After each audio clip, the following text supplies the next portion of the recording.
Section 4. 5 weak explanations for National Socialism. A. A common explanation is that the Germans lost World War I. They were bitter over the loss and the harsh punitive measures the victors imposed in the Versailles Treaty. There is a grain of truth here, but this is a very weak explanation. One reason why it is weak is that many countries lose bitter wars, but they do not respond by electing Adolf Hitlers to power. Another reason is that Germany's losing the war does not explain Italy. In the 1920s, Italy turned to Benito Mussolini and his fascist version of National Socialism. But Italy was on the winning side of World War I.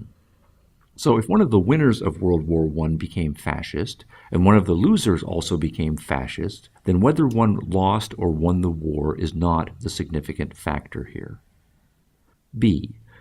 Another explanation holds that Germany's economic troubles of the 1920s were the cause of National Socialism. Here again there is a grain of truth, but again this is a weak explanation. Many countries suffer economic malaise, but they do not turn to National Socialism for the solution. There's also the phenomenon of Nazi and neo-Nazi movements throughout the 20th century in relatively prosperous countries. Very few countries suffering economic difficulties go Nazi, and there are plenty of Nazi sympathizers in prosperous nations. C. Another weak explanation suggests that there is something innately wrong with Germans, that history shows that they are inherently militaristic, bloodthirsty, and genocidal, and the Nazis merely tapped into and exaggerated innate German tendencies. This kind of explanation is an insult, of course, to the many Germans who were appalled by National Socialism, who opposed it and fought it vigorously. And it does not explain how National Socialism has appealed to people of many races and ethnicities. In 2005, Mein Kampf was a bestseller in the country of Turkey. Do we want to suggest that the Turks are inherently bloodthirsty and genocidal? I do not think so. D. Another weak explanation holds that Nazism is explained by the personal neuroses and psychoses of the Nazi leadership. The argument here is that Hitler was bitterly disappointed by being rejected for art school, or that he was a repressed homosexual, or that his right-hand man, Joseph Goebbels, was compensating for his below-average height and having a club foot. Again, this is a poor explanation. How many art school rejects become Nazis? How many repressed homosexuals or handicapped men become Nazis? This explanation also ignores the large number of powerful Nazis who were neither homosexual, nor short, nor particularly interested in art. E. Any of the above explanations can work together with a suggestion that the Nazis were a product of modern communications technologies. That as masters of rhetoric and propaganda, the Nazis succeeded in fooling millions of Germans about their agenda and manipulated their way into power. I have some sympathy for this way of thinking, for it is the kind of explanation that comes naturally to those of us raised in liberal democracies. When I first started learning about the Nazis, I thought they must have been insane.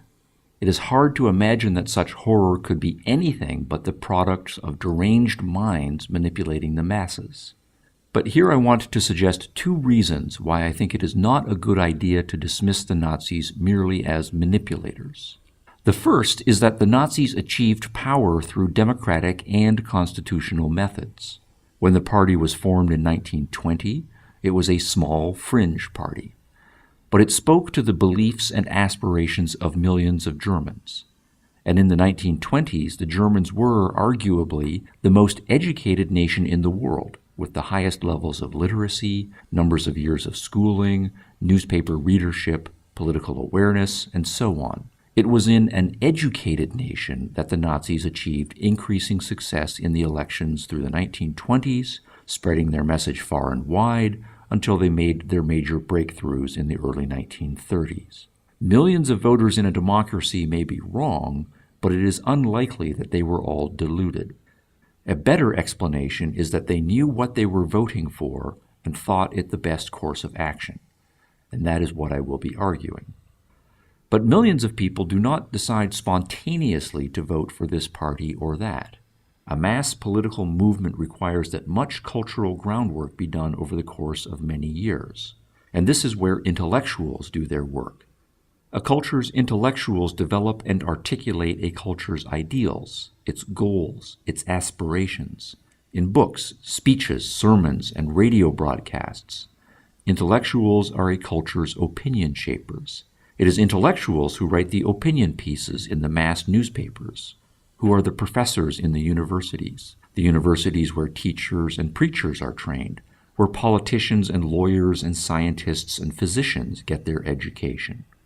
This leads us to the other reason why it is a weak explanation to say that the Nazis were simply deranged and lucked or manipulated their way into political power. Consider the following list of intellectuals who supported the Nazis long before they came to power. These intellectuals represent a who's who list of powerful minds and cultural leaders. Philippe Lenard won the Nobel Prize for Physics in 1905. Gerhard Hauptmann won the Nobel Prize for Literature in 1912. Hauptmann once met Hitler and described their brief handshake as, quote, "the greatest moment of my life," unquote. Johannes Stark won the Nobel Prize for Physics in 1919. That is 3 Nobel Prize winners. Then there is Dr. Oswald Spengler, author of the historical bestseller The Decline of the West, published in 1918. Spengler's books sold in the millions, and he was perhaps the most famous intellectual in Germany in the 1920s. Then there is Moeller Vandenbroek, another famous public intellectual of the 1920s. His book, The Third Reich, published in 1923, provided a theoretical rationale for National Socialism and was, like Spengler's books, a consistent bestseller throughout the 1920s. Then there is Dr. Carl Schmitt, 1888 to 1985, probably the sharpest legal and political mind of his generation.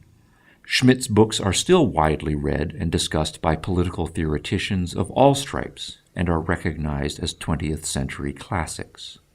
And to round out this initial list, there is philosopher Martin Heidegger. Already in the 1920s, Heidegger was being hailed as the brightest philosopher of his generation, which is especially significant in a philosophical nation such as Germany. That assessment has held over the course of the 20th century.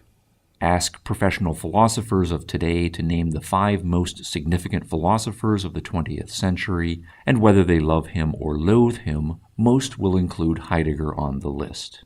These 7 men are among the most intelligent and powerful minds in Germany in the decade before the Nazis came to power.